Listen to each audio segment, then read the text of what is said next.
You know the story. I'm not telling it again. Season 1 is 15 idols demolished. The interlude is the word in the waiting. The ground is clear. Season 2 is this. Here's what I actually did. Here's what happened at a desk in Fargo in the dark of a real winter with 3 highlighters and a Bible that started to look like a stained glass window. And more importantly, here's how you can do it too. Let me tell you what the desk looks like. It's nothing special. Same desk I used to run companies from.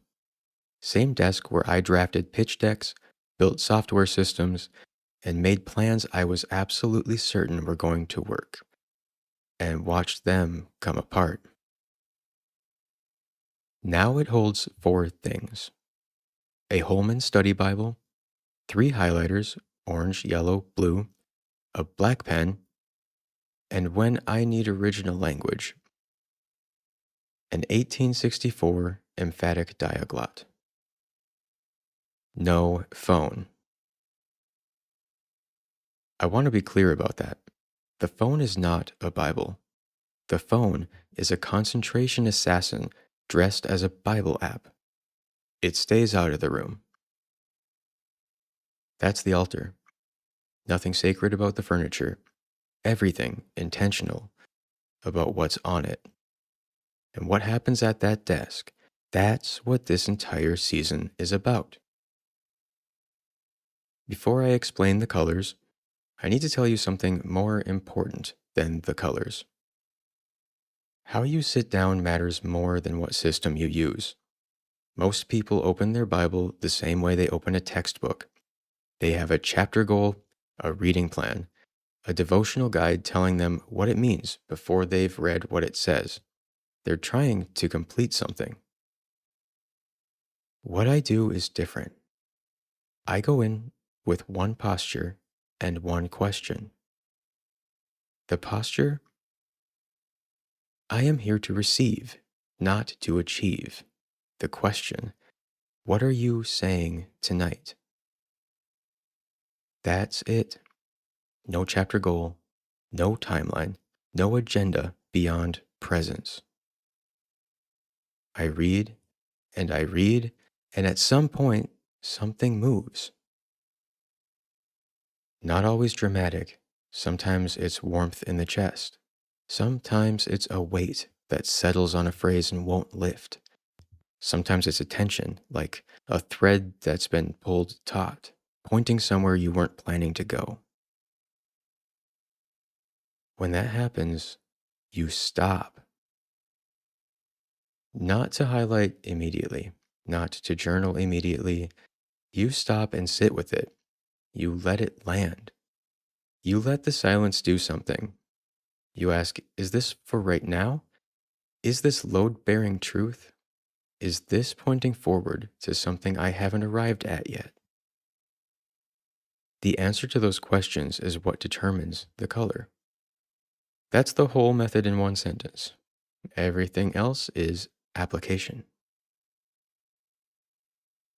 Let me tell you about the first orange mark I ever made.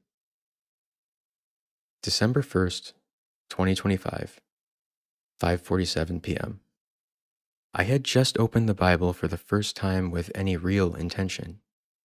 I wasn't looking for anything specific. I was just reading. And somewhere in Matthew, a verse landed on me differently than the ones before it. I didn't decide to stop, I was stopped.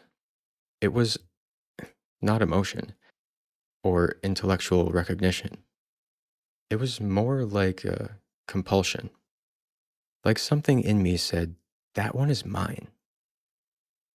I picked up the orange highlighter, and I didn't know yet that I was building a system. I was just responding to something that was unmistakably happening.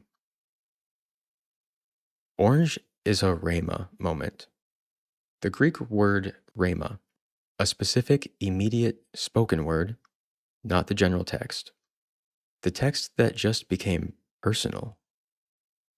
The signal is warmth, not emotion, warmth. There is a difference. Emotion is reaction. Warmth is recognition. It's that moment when the verse stops being information and starts being a direct address. Matthew chapter 13, verse 44. The kingdom of heaven is like treasure hidden in a field, which a man found and covered up. Then in his joy he goes and sells all that he has and buys that field. I had read that parable before, or I thought I had. But what hit me in Orange was not the treasure, it was the field. He doesn't extract the treasure and walk away. He buys the whole field. He stewards the entire property, not just the valuable part. That landed on me like a word, because I had spent my entire life extracting value and moving on. Companies, properties, ventures, take what's useful, leave the rest. The kingdom doesn't operate that way. You buy the field, you tend the whole thing. That was mine. Orange. Ephesians chapter 1, verse 4. He chose us in him before the foundation of the world, that we should be holy and blameless before him in love. That last phrase, in love, not holy through a personal optimization system, not blameless through a performance checklist, before him in love. Holiness is a relational posture, not a compliance program. Orange verses are the ones where God stops speaking generally and speaks to you specifically in this season for this moment. You don't orange everything. If everything is orange, then nothing is orange. You wait for the compulsion, then you mark it. Yellow. Yellow is logos, the eternal word, the weight-bearing beam. Not what God said to you specifically right now, what God said to everyone, always, that holds the entire architecture together. The signal is weight. The settled, load-bearing sense that this verse is not going anywhere. It was true before you were born. It will be true when you are gone. It is the foundation under everything else you are reading. Ephesians chapter 2, verses 8 and 9. For by grace you have been saved through faith, and this is not your own doing.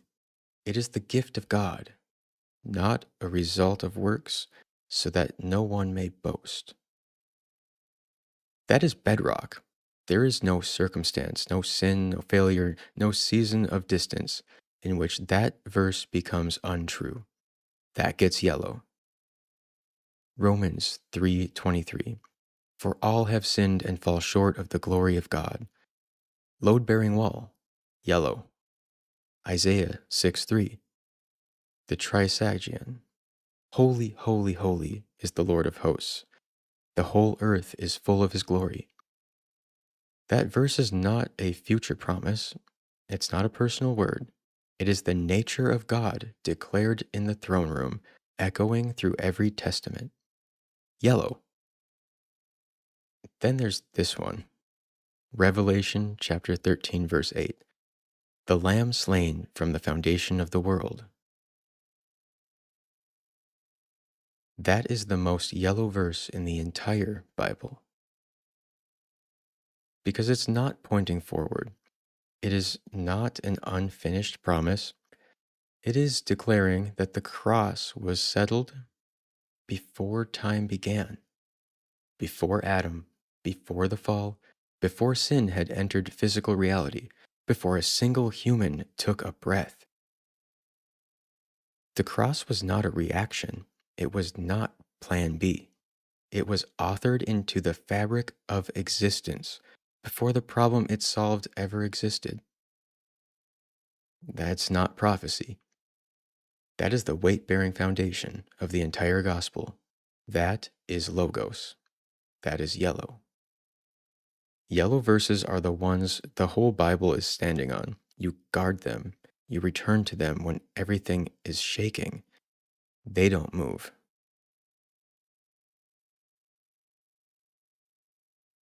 Blue.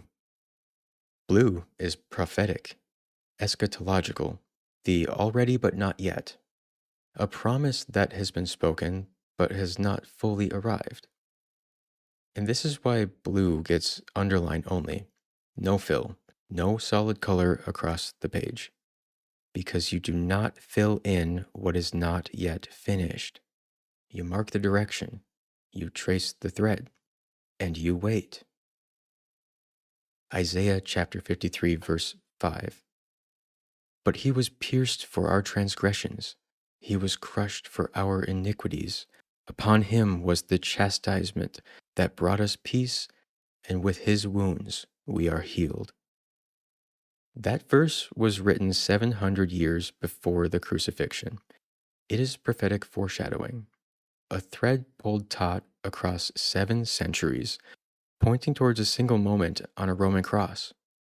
Underline it in blue, because when you get to the Gospels, that thread pulls through. Daniel chapter 7, verses 13 and 14. I saw in the night visions, and behold, with the clouds of heaven there came one like the Son of Man, and to him was given dominion and glory and a kingdom. Blue, not yet fully arrived, already announced. Underline only. Habakkuk, chapter 2, verse 14. For the earth will be filled with the knowledge of the glory of the Lord, as the waters cover the sea. That has not yet happened. Look around. It is a promise in motion. You trace it, you mark it, you wait for it. Revelation, chapter 21, verse 5. Behold, I am making all things new. Present tense, already in motion, not yet complete. The most blue verse in Revelation. Blue verses teach you patience. They are the Spirit's way of saying, this is where we were going, and the journey's not yet finished. You mark the promise, you refuse to force the timeline, and you watch for the fulfillment, because it is always coming. Black pen. The black pen is for canonical echoes. The moment you realize the Bible is not a library, it's a single conversation. The same word, the same image, the same motif, surfacing across centuries, across testaments, written by different human hands, and when you trace it, you realize it could only have been authored by one mind. The word shepherd appears 189 times across Scripture. I started tracking it with the black pen. Psalm 23 to John 10 to Revelation chapter 7, verse 17. The Lamb in the center of the throne will be their shepherd.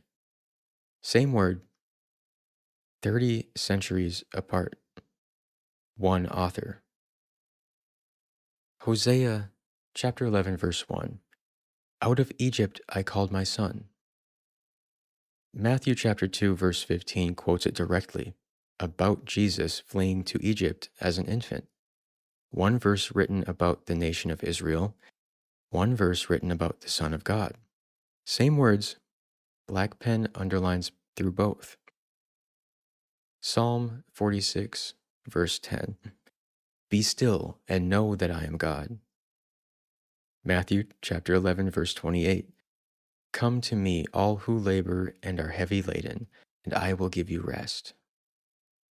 Both are about the same movement, from striving to stillness, from self-reliance to surrender, written 1,000 years apart, underlined together in black. And then the lost sheep language. Psalm 119, verse 176. I have gone astray like a lost sheep. Jeremiah 50, verse 6. My people have been lost sheep. Ezekiel 34, verses 11 through 16. God himself declaring he will search for his scattered sheep. And then Luke 15, verse 4.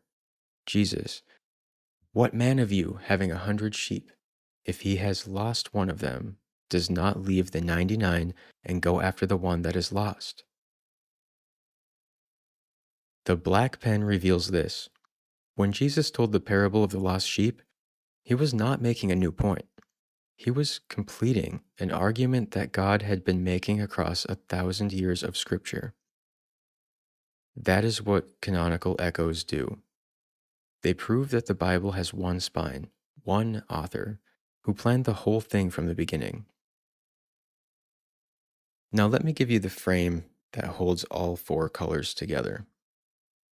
3 words: watch, wait, work. Yellow is watch. You guard the foundational truths. You hold the weight-bearing walls against everything the world tries to substitute for them. The cosmic accountant God, the performance gospel, the grace that's really just disguised earning. Yellow verses are your guard posts. Blue is wait. The prophetic threads teach you to trust God's timing. You mark the promise. You resist the compulsion to force an outcome before the season has arrived. Blue is the discipline of not yet. Orange is work, but not self-initiated work, directed work. You move when the Spirit moves. You build when the shepherd points. Not ambition, not strategy. Obedient response to a specific personal word. Watch, wait, work. The 4 colors are the tools. The 3 words are the posture. Together, that is the whole method. I need to say this carefully because this is where people take the system and turn it into another performance.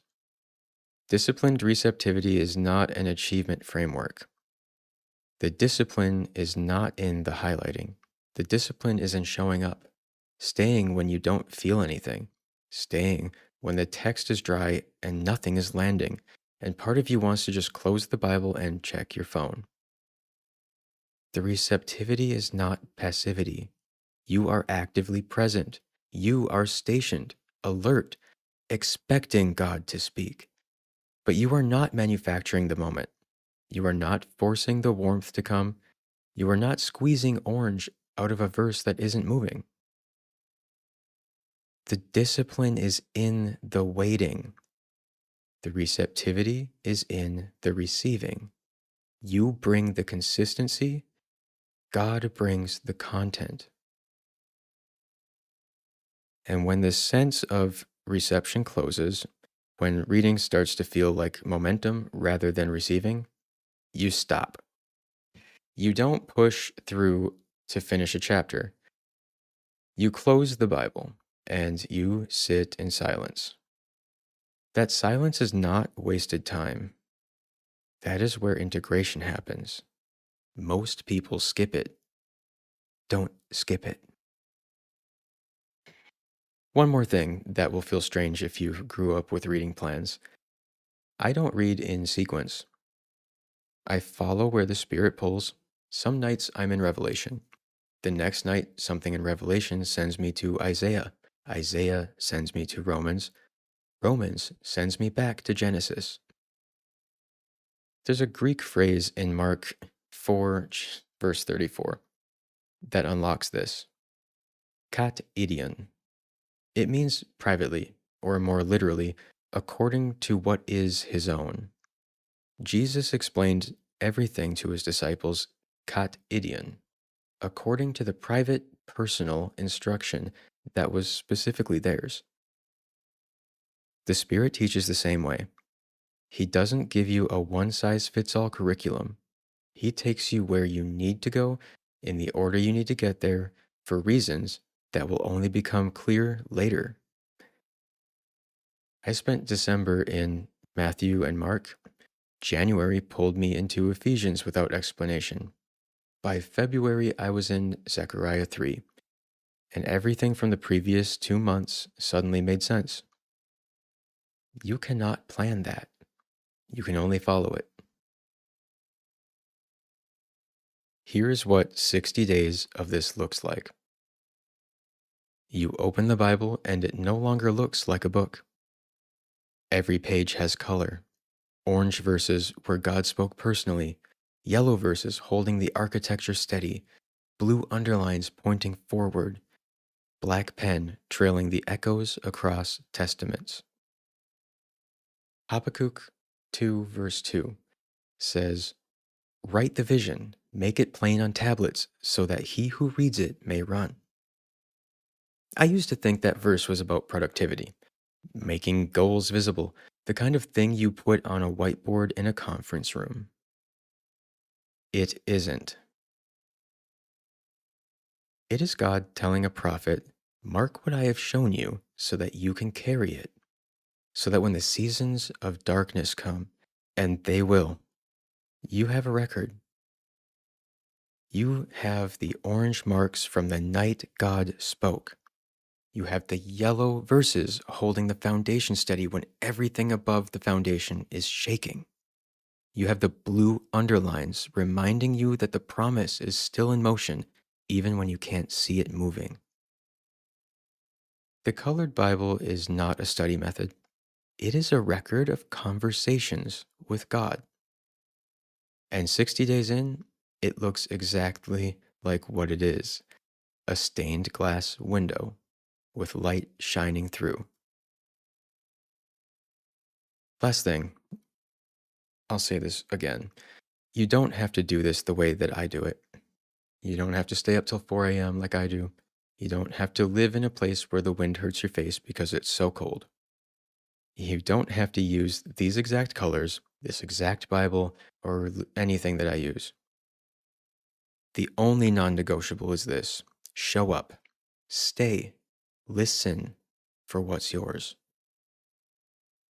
The wide table has always had room for every kind of seeker. Mark chapter 4, verse 9. He who has ears to hear, let him hear. Next episode, the breadcrumb trail. How the Spirit leaves a thread and what happens when you start following it. I'll see you there.